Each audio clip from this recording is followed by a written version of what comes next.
నల్గొండ పక్కన దండెంపల్లి అనే ఊర్లో ఒక అమ్మా నాన్న లేరు వీళ్ళిద్దరికి. ఈ పాపం వాళ్ళ నాయనమ్మనే జాతుంది వీళ్ళని. ఈ పాపకు వచ్చి ఎన్ని సంవత్సరాలు ఉంటాయి? రెండు సంవత్సరాలు ఉంటాయంట. పాప మీమది ఏంటంటే పరిస్థితి, వాళ్ళ నాన్న చనిపోయినాక 20 రోజుల తర్వాత పుట్టింది పాప. ఈయననేమో 5th క్లాస్ చదువుతుడు. వీళ్ళిద్దరే వీళ్ళ పరిస్థితి ఎట్లుందంటే ఇక్కడ ఊర్లో అడుకొచ్చి పెడుతున్నది వీళ్ళిద్దరికి. ఈమెనే జాతుంది. ఆమె పరిస్థితి కూడా బాగాలేదు. ఆమెకు నెలకొచ్చి 22,000 పింఛన్ తోటే వీళ్ళని జాతుంది. ఆమె కాళ్ళకు కూడా దెబ్బ తాకింది, ఏమో కాళ్ళకు కట్టేసుకొని అవుతుంది. కాబట్టి మన నల్గొండ టాక్స్ నుంచి వీళ్ళు మనకు వచ్చుండే. అయితే మనకు ఆపద్ బాంధవ ఫౌండేషన్ శశి బ్రో నుంచి వాళ్ళ టీం మనకు ఇంతకుముందుకే ఒక ముస్లిం వాళ్ళ ఫ్యామిలీ వాళ్ళకైతే 33,000 అయితే వీళ్ళు డొనేట్ చేసినారు.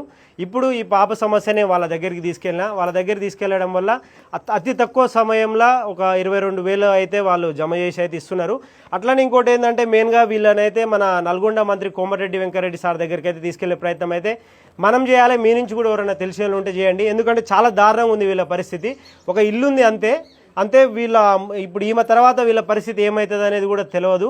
కాబట్టి ఈ దండెంపల్లి గ్రామం నుంచి అయినా కానీ లేకపోతే ఇంకా వేరే ఎవరైనా తెలిసిన వాళ్ళు కానీ సార్ వరకు వీళ్ళది వెళ్ళేలాగైతే ప్రయత్నం చేయండి. ఎందుకంటే వీళ్ళకి ఏదో ఒకటి ఇంత చిన్న పాప, చాలామంది మనం వాళ్ళ అమ్మ ప్రేమ నాన్న ప్రేమ కూడా తెలియదు వీళ్ళకి. వాళ్ళ నాయనమ్మనే ఉంది చూసుకుంటుంది. కాబట్టి మీ నుంచి ఏదైనా ప్రయత్నం అయితే చేయండి, వీళ్ళకి హెల్ప్ జరిగేలాగా. చాలా దారుణమైన పరిస్థితి అయితే ఉంది. కాబట్టి మీ నుంచి ఏదైనా హెల్ప్ అయ్యే ప్రయత్నం అయితే చేయండి. మన ఆపద్ బాంధవ ఫౌండేషన్ నుంచి వీళ్ళందరూ అయితే ఒక 22,000 పైన అయితే హెల్ప్ చేస్తున్నారు. అది అతి తక్కువ సమయంలో. వీళ్ళు ఇప్పుడే కాదు, ఇంతకుముందు కూడా చాలా హెల్ప్ అయితే చేసినారు. నిజంగా అయితే ఈ అన్నలందరికీ హ్యాట్సప్ చెప్తున్నా. నేను చాలా తక్కువ టైం ఉండే ఏదన్నా మీ నుంచి ఏదైనా చేయండి అంటే చాలా తక్కువ 10-15 రోజుల గ్యాప్లోనే ఒక 20,000 పైన సాయం అయితే చేసినారు. కాబట్టి అన్న వాళ్ళందరికీ నేను మన సైడ్ నుంచి హ్యాట్సప్ చెప్తున్నా. ఆపద్ బాంధవ ఫౌండేషన్ వాళ్ళకి ఇవ్వండి అన్న. శశి అన్న, ఇంకా బ్రో సంజు అన్న, వెంకట అన్న, కార్తిక్ అన్న, వీళ్ళే కాదు ఇంకా వేరే వాళ్ళు కూడా సాయం చేసినారు. వాళ్ళ పనుల వల్ల వాళ్ళు రాలేకపోయారు. మీ అందరికి కూడా నా సైడ్ నుంచి అయితే వీళ్ళందరి సైడ్ నుంచి నేను కృతజ్ఞతలు అయితే తెలియజేస్తున్నా. ఇవ్వండి. ఇంకోటి ఏంటంటే ఎవరైనా సాయం చేయాలనుకుంటే మన స్క్రీన్ పైన వీళ్ళ ఫోన్పే నెంబర్ అయితే ఇస్తా. సాయం చేయండి. మీరు ఎంత దూరంగా ఉన్నా పర్లేదు, వాళ్ళకి మీ సాయం అయితే అందుతుంది. చాలామంది వచ్చేటోళ్ళు ఉన్నారు కానీ వాళ్ళ పనుల వల్ల రాలేకపోయారు. చాలామంది సాయం చేసేటోళ్ళు ఉన్నారు కానీ వాళ్ళ ఈడికి వచ్చి చేయలేకపోయారు. కాబట్టి స్క్రీన్ పైన ఫోన్పే నెంబర్ ఇస్తా.